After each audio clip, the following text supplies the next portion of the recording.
Hello, everyone, and welcome to another edition of Odyssey House Journals. I'm Randall Carlisle, along with my co-host Rachel Santizo. You're Hi. you're breaking tradition today, Rachel. I am. I am. Usually, Rachel has a T-shirt that expresses an important message, and nothing today. No, I've run out of shirts, Randall. But I'm still wearing the elephant lanyard. I feel if I don't have this shirt, at least if I wear this, then I'm still showing up. Well, it's nice to see you, Rachel. This Thank is you. one of the most watched podcasts dealing with addiction and recovery, and you can watch it on YouTube or you can listen to it on Spotify, iHeart, iTunes, just about anywhere. All you got to do is Google Odyssey House Journals, and it'll take you to it. So we welcome everybody if you're new, and we urge you to hit subscribe so you get notified. This is I think it's our 87th uh, Wow. podcast. We've been doing this for a while. Amazing. That's awesome. I came across a news story, and being an old news guy, I always ask why, and I can't figure an explanation for this. It says pandemic lockdowns may have led to less commuter traffic, but they didn't lead to safer roads. Almost twice as many people died in alcohol-involved crashes in Utah roads in 2020 as they did in 2019. There were 32 fatal crashes involving booze in 2019 and 61 in 2020. I'm trying to figure out why that is. Well, there was a rise in alcohol use during the Yeah, pandemic. there was. So that makes sense to me. So if there was a rise in alcohol use, you going to go get alcohol or getting in the car, even though there was less travel, if there's still more use when you get in the car. So I think that could make sense. I guess that makes sense. Yeah. I'm a recovering alcoholic, and the one thing I always tried not to do was drive when I was drinking. So knock on wood, I never got a DUI, but Good for you. I was very lucky. Hey, our guest today is Nancy Holland. Nancy, if you want to click on, zoom in, I guess we could say. There she is. Hello. This, even though she's a beautiful woman and she looks very young, I've got to share that she and I grew up in the same little town in Ohio, and we have known of each other for well over 50 years. Can That's you right. imagine that? That is right. Yep. How, I went to elementary school with Randall's sister. believe it or not, how old are you, Rachel? I am 42, although you should never ask. I'm not afraid I to. know that. I know, but this is an honest podcast, so Right. that means we've known of each other since before you were born. That's right. That's incredible. It isn't. Well, the reason I invited Nancy to be in our podcast is not because we were childhood friends or that we grew up in the same town. You know, there's an expression that addiction is a family disease. And Rachel, you working at Odyssey and me working at Odyssey, we talk to a lot of addicts who will say stuff like, well, hey, it's me. I just wanted to get high and it's none of your business and it doesn't affect anybody else. And so what I do to myself is my own business, which is not the case. And Nancy, maybe you could tell us how addiction affected you. And this is a sad story. And thank you for sharing it. Yeah, I've been anticipating this with some trepidation, let's say. I'm sure. The hard story to tell. So my son Stephen discovered he was an alcoholic when he was 16 and had his first beer, and he couldn't stop drinking, and his friends could. We did not know that at the time. We only found that out later. But when he was 17, he took 5 different overdoses in 5 months with 5 different substances. Hmm. It was Robitussin, alcohol, Percocet, Ambien, and Benadryl. And he would look up on the internet how much was an overdose, how much was lethal, and he'd take just under that amount. So we were in the emergency room 5 times in 5 months, and He went into various facilities temporarily during that time, but we were so afraid that something was going to happen to him. And we had an educational consultant who helped us decide what to do to keep him safe. We ended up sending him to a wilderness program in Utah. And that was a rehab program for several months, and then a residential program, and then a sober living program. He was in rehab for about a year and a half, and he did have some sobriety during that time. And I'm very grateful for the time that he was sober and we got to talk, and he apologized for his behavior and he took some responsibility for it. And after he was in sober living, he got into a program that he had an apartment, he was going to school, and he had a job. And his job was helping a child in a mainstream school who had autism. And he came to me, and he was ADHD growing up, so he was a real handful. And he said, "Mom, I don't know how you had the patience." And it was really nice to hear that. And so he was recovering, and we thought he was doing well. And then we found out that he was hooked on heroin. And we took him to a counselor at that point, and the counselor said, "You cannot kick this on your own. You've really got to go back into treatment." And he didn't want to. And fortunately, I had been in Al-Anon enough by that time to know that if he didn't want to go to treatment, it wasn't going to do any good. And we couldn't make him because he was 21. And fortunately, I had a sponsor, and I called my sponsor and I said, "What do I do?" She said, "You tell him that you love him and that you'll always love him, no matter what he does." And that's what we did. And that was the last thing I said to him, because he died of an overdose at age 21. And this is now 11 years ago. So I have some perspective on it, but I miss him every day, and it still hurts.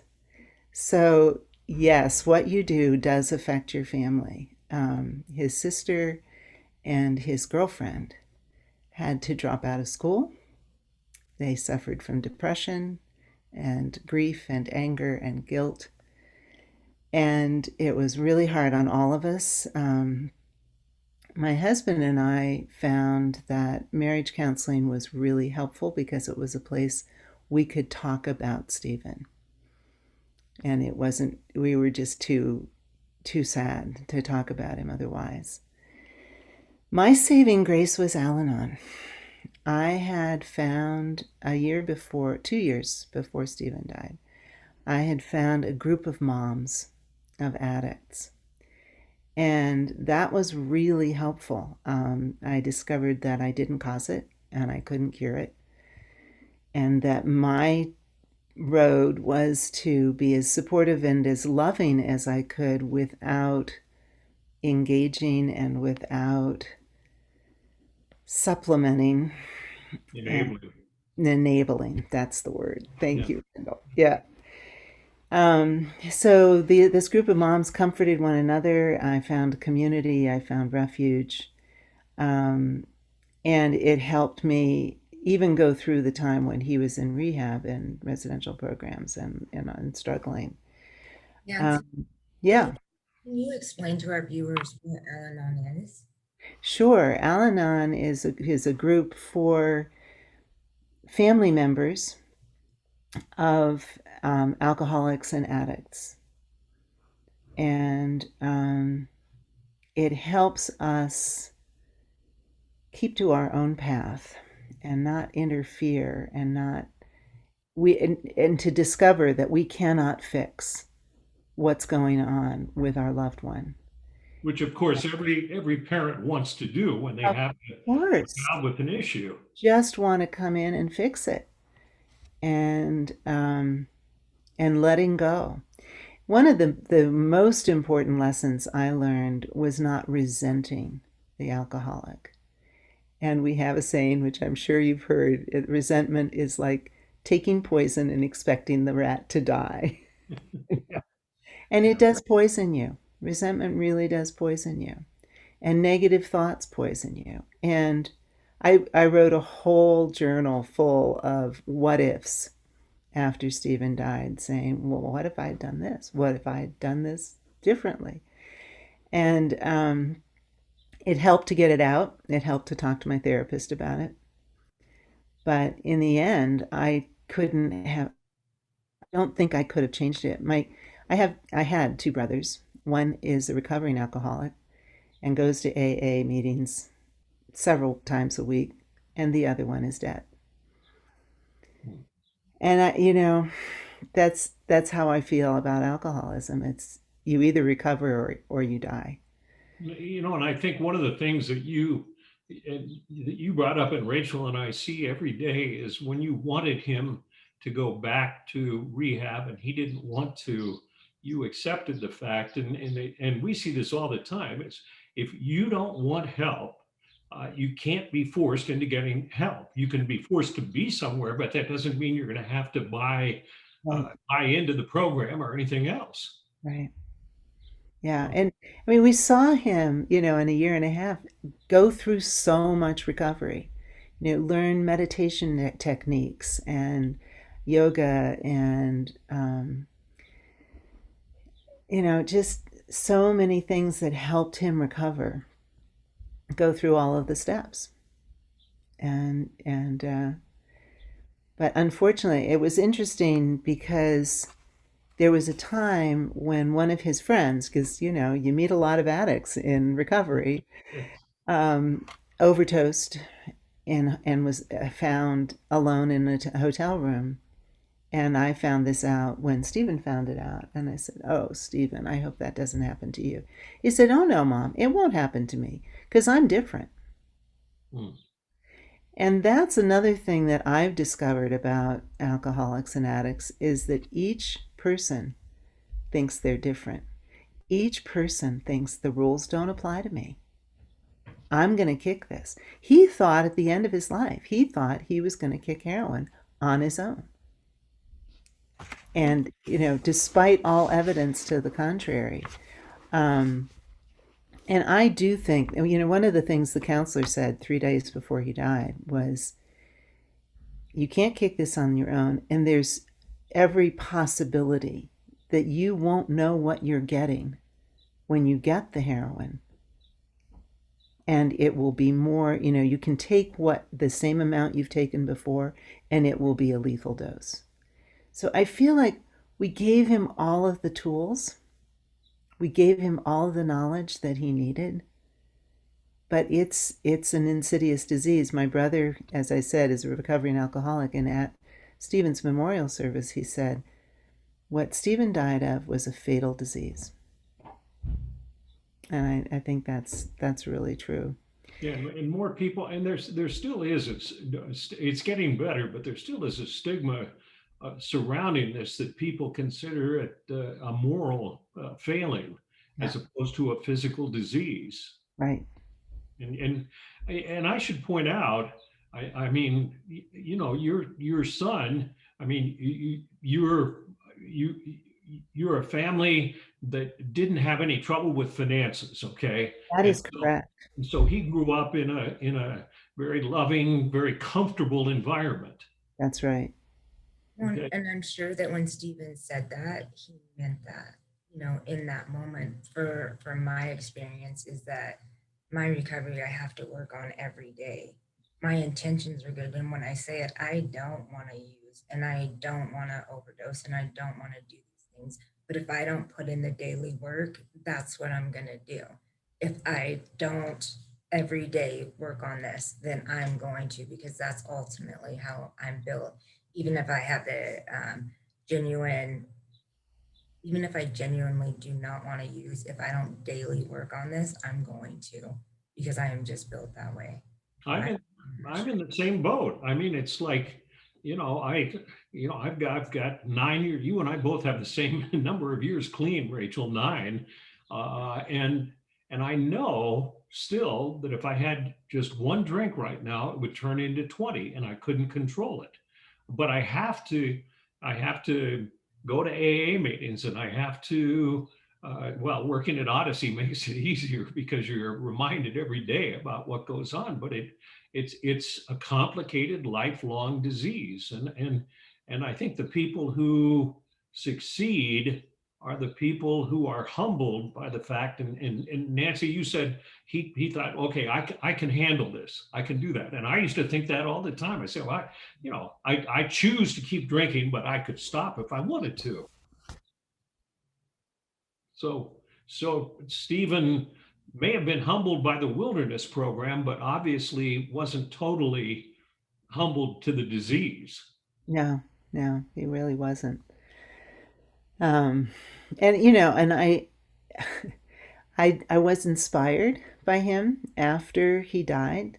I found some journals of his, and I was struggling, you know, in my own work. I actually had started a doctoral program in choral conducting the year before he died. And when we found out that he was addicted to heroin, I was taking summer courses, and I said to Stephen, should I just stop taking classes and just focus on you and you know, try and help you? He said, no, Mom, you should do your own thing, which was really helpful.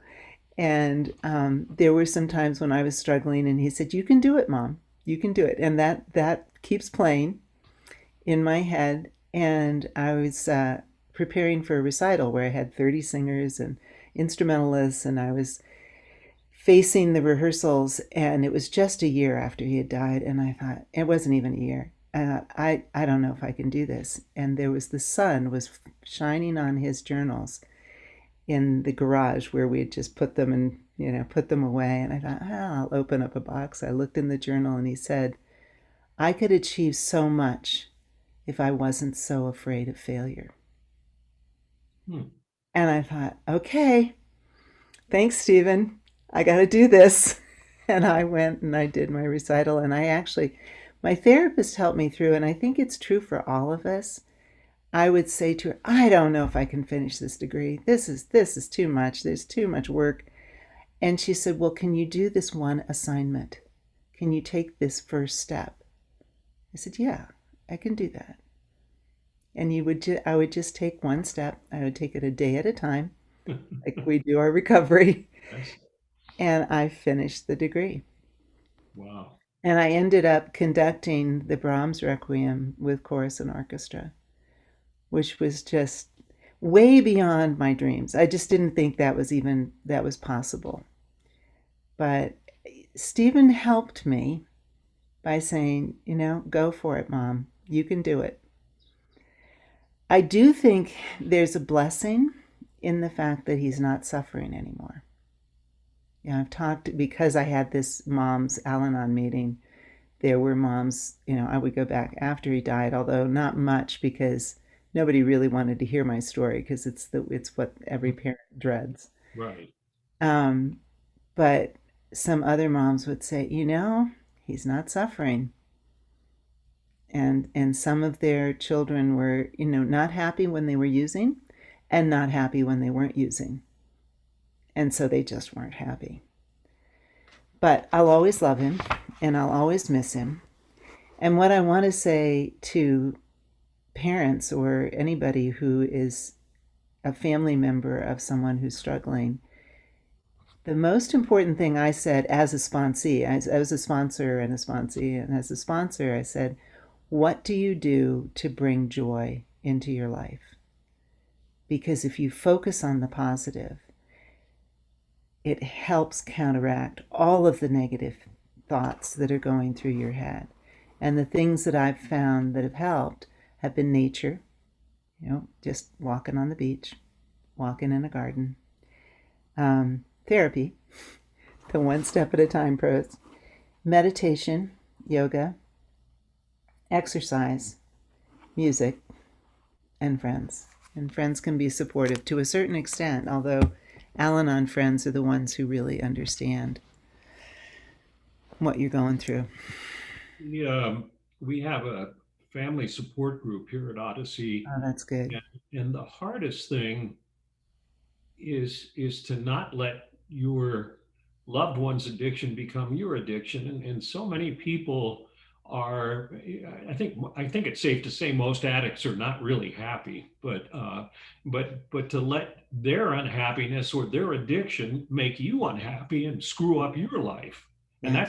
that's a hard, it's a hard thing to do. I mean, logically, the parents will say, yeah, I know that's what I should be doing, I just can't stop thinking about my kid who's in jail or on the street or who's homeless or whatever. You know, Right. it, and, and you make it sound like it does take work, right? It's really hard work. And I mean, many times when I've asked a first time Al Anon member who has come to a meeting, I've said, what brings you joy? There's this long, long silence because they haven't thought about it for such a long time. They've been caught up in all of the negativity, all of the horror and tragedy that surrounds them. And it's really hard to think about your own happiness when there's so much unhappiness around you. Yeah. We frequently ask, what do you do to make yourself happy? And Mm. the same thing you ask about Yeah. joy, and and there's generally a really long pause, and it's like, uh, I don't know. No. Yeah. Yeah. And it's a weird thing that focusing on joy is something you need to do in order to get all of those negative thoughts. I mean, you can't get the negative thoughts out of your head. I mean, that's just not possible. But in order to counterbalance them. And it sounds weird that you have to work on being happy. Yeah. You Well, know, yeah, if there's addiction in your family, that's definitely the case. When you have a child and say that they're struggling, but they're refusing to go to treatment, right? Like that's hard because when your child is suffering, you're suffering, but you have to hold up the boundaries because what the difference is it's your child, but it's also drugs are very powerful. So at that point, it's really the drugs and the alcohol that is taking over. And when Yeah. they're refusing treatment or services, what do you do? How do you maintain your joy and your boundaries? What do you suggest, or what's your advice to the parents or the loved ones that are listening?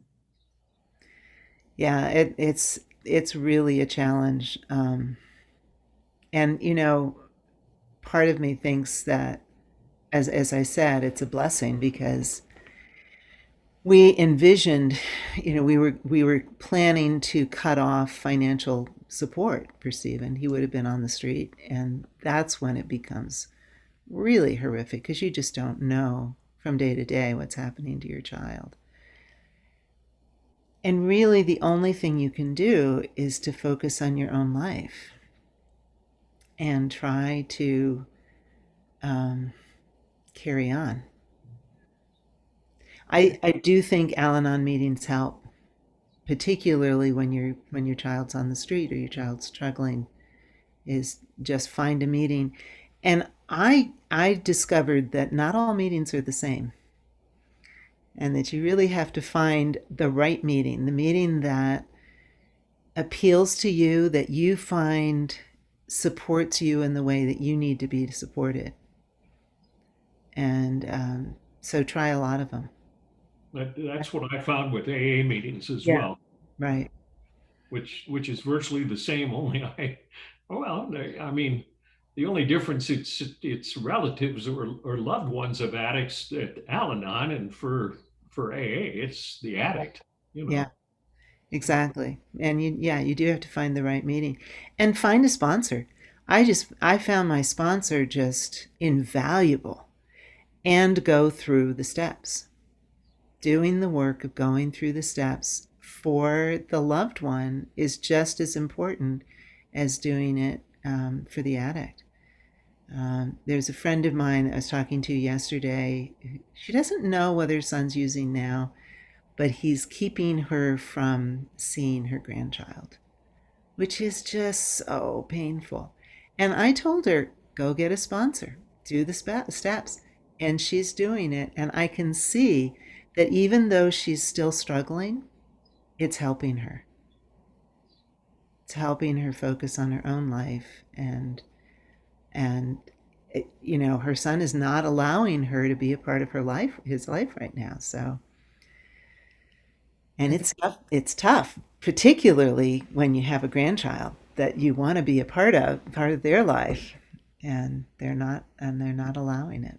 Rachel's a new grandma, so you can. Oh, I'm congratulations. like, oh, I understand. I think that that critical important piece is the understanding that the more that we work on uh, You were breaking up and freezing there, that Rachel. we can be available and healthy for. I was. Yeah, Can you but hear you're me? okay now. So She relay was that thought saying, again.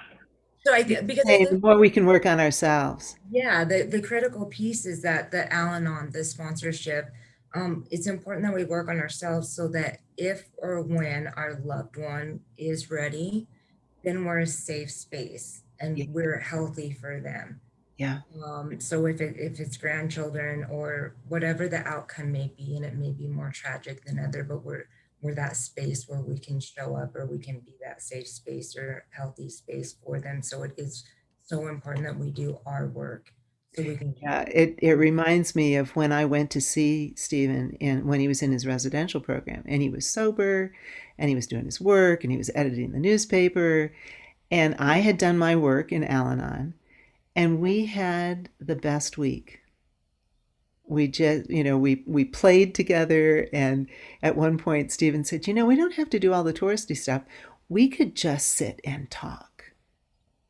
And for a mom, that's that's the biggest reward possible. And you're right. If we do our own work, then we're a safe space when they're ready. Nancy, And that was the best smile I've seen from you this entire yeah. podcast. Oh, it was precious, and I will be forever grateful for that week that I had with him. People watching this would say, "My gosh, she's taken such a positive approach to such a horrible tragedy in her life. This is not something that happened overnight for you, right?" Absolutely not. No, we were devastated the first year, and that's the other thing. I mean, if there's somebody watching this who has just lost someone, it takes time. I mean, the day after we found Stephen dead, we just all went for a walk on the beach. We couldn't do anything. And I don't think we did much that first summer. He died in June. And in fact, this is the anniversary of his memorial service. Wow. Okay. I did not know. Um, and, just I'm that kind of person. I just kept trying things. I kept trying meditation. I kept trying yoga. I kept trying different classes and different teachers and massage and, whatever would work. And then when I went back to school, I found I couldn't sing because every time I tried to sing, I would start to cry. Wow. And so, even though, because it was a choral conducting class, we were required to sing for our fellow conductors, my conducting teacher said, "You just do what you can." They were really supportive. They were really understanding. And I did what I could. I went part time. I didn't take some classes. I took some classes and not others. And I did what I could. But yeah, it's a long process. It is a very long process. One of the benefits, sidelines, silver linings that I've discovered in having a tragedy like this in your life is that you become so much more compassionate for other people. And I've found that I can be a resource for people who are going through loss. And there's a wonderful book called Healing Loss, and it's meditations on losing a loved one by Martha Hickman, which I give to everybody. It's really helpful. Well, thank you very much for being on this and sharing your story. I know it was difficult. Who'd have ever thought while you were a little kid going to that elementary school that I went to in Worcester, Ohio, we would end up on a podcast decades later I know. talking about the death of your child or me talking about being in recovery from alcoholism, but that's the way life turns out, I guess. It is. Yeah. I thank you so much for inviting me, Randall. I really appreciate it. And thank you, Rachel. It's so lovely to meet you. You as well. Thank you. Also for being a part of this and sharing such a heartfelt day with us as well. Like it's an honor to share this day with you. And so thank you for allowing us to be a part of it. And And, Stephen and, as well. and I'm thinking, hearing your story will help, hopefully, a lot of other people who are in the same boat. And God knows there are a lot of them. So, I know. The more I tell my story, the more I discover people who are affected by alcoholism or addiction. It's universal. It's thank you, hard to Nancy escape. Holland, for being with us. And thank you for watching another edition of Odyssey House Journals.